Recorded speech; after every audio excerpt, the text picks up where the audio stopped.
What you're about to hear was hidden for over 3,000 years. It's not written on temple walls.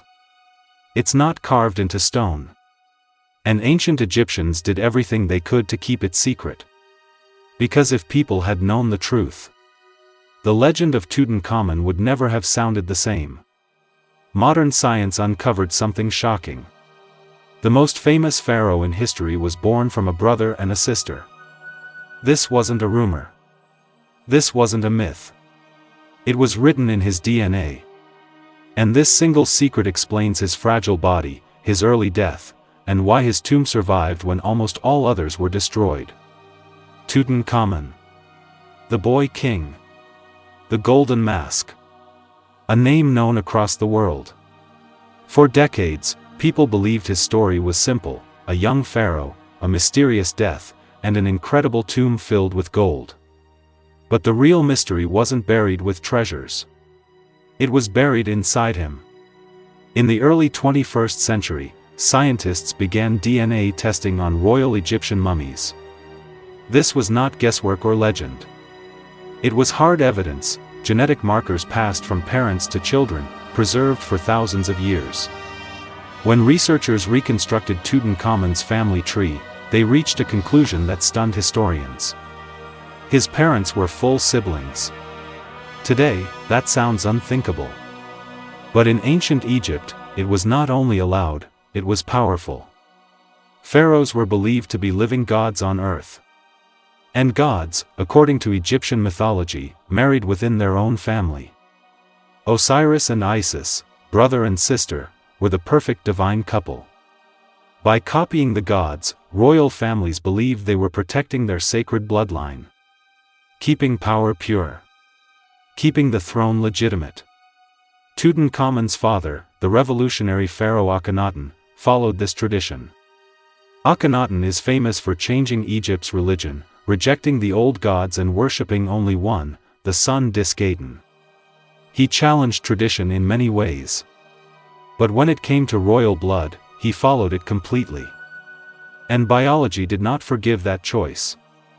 From birth, Tutankhamun's body was fragile. Modern CT scans show a deformed foot, weak bones, and signs of chronic illness.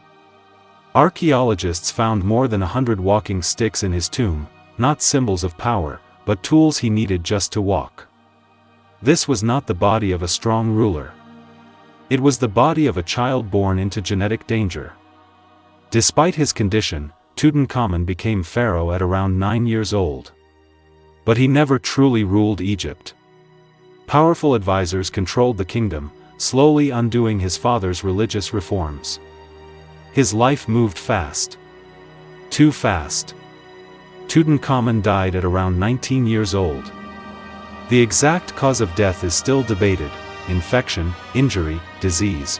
But one thing is clear: his body was already weak. His immune system fragile. His chances of survival low. And then, something unexpected happened. Because Tutankhamun died young, he was buried quickly. His tomb was small, simple, almost hidden. Later construction accidentally covered its entrance with debris. Grave robbers never found it. For more than 3,000 years, his tomb remained untouched beneath the sand. When Howard Carter opened it in 1922, the world was stunned. Gold, jewelry, thrones. A perfectly preserved moment in time. Here is the irony. If Tutankhamun had been healthy, if he had lived a long life, he would have been buried in a massive royal tomb, one that would almost certainly have been looted centuries ago. His weakness protected his legacy. The same family secret that damaged his body may have made him immortal. Today, when we look into the golden eyes of Tutankhamun's mask, we see power and beauty. But behind the gold lies a quiet tragedy. A young man born from a decision meant to create gods, but limited by human biology. Science finally revealed what ancient history tried to hide. Tutankhamun was not just a king of gold. He was the result of a royal secret. One written not in stone, but in blood.